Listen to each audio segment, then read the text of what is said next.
A Jovem Pan esteve em São Francisco, na Califórnia, para conhecer o processo de eletrificação dos carros na cidade e trazer para todos que acompanham o Jornal da Manhã um especial sobre emissão zero e mobilidade urbana. O segundo capítulo com Alex Rufo.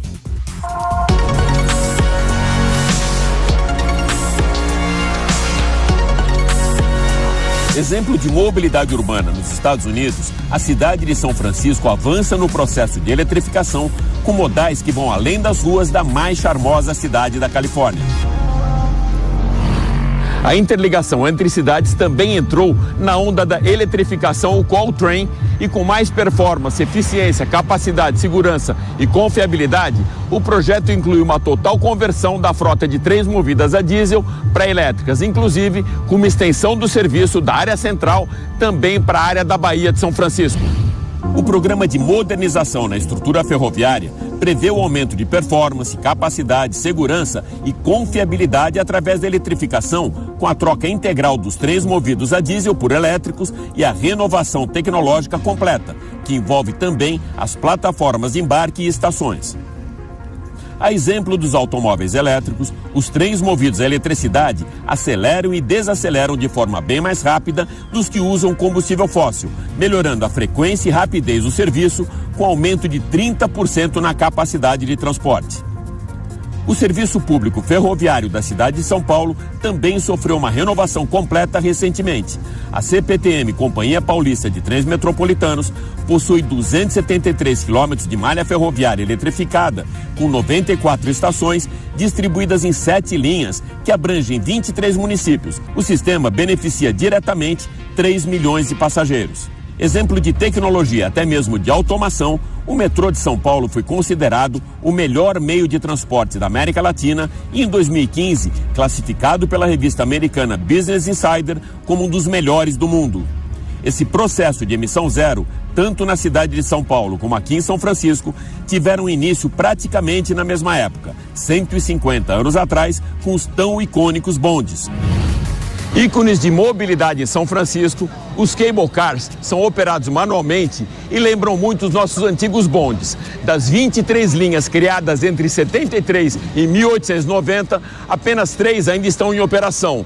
2 no centro da cidade e outra ao longo da California Street, mas ainda assim é o maior símbolo de pioneirismo do processo de eletrificação da cidade.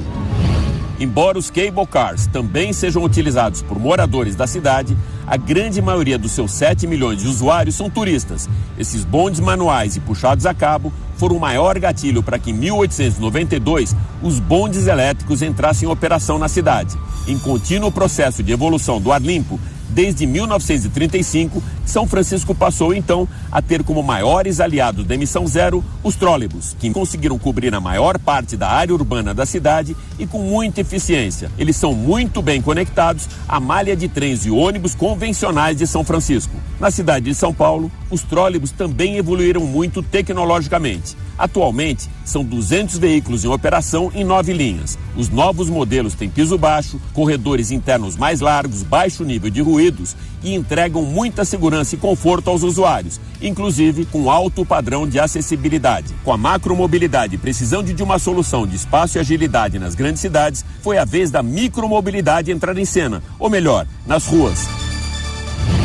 Com a dificuldade cada vez maior de espaço na grande cidade, a scooter e o patinete passaram a ser uma excelente solução de mobilidade, principalmente para transportes em curta distância. Nos horários de pico, uma cidade de grande porte como São Paulo registra uma média de 90 quilômetros de congestionamento, segundo a Companhia de Engenharia de Tráfego CET.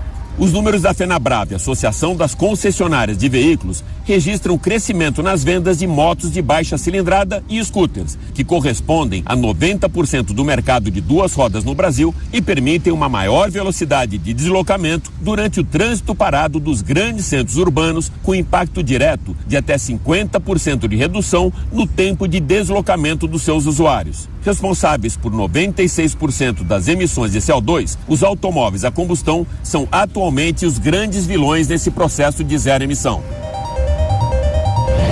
São Francisco, Nova York, Madrid, Barcelona e Oslo já chegaram lá, com a velocidade da micromobilidade nas grandes ruas E com o avanço da infraestrutura, com uma regulamentação mais ajustada, a grande cidade de São Paulo também segue o mesmo caminho para alinhar todo o seu potencial com as grandes megalópolis do planeta. Alex Rufo, de São Francisco, para o Jornal da Manhã.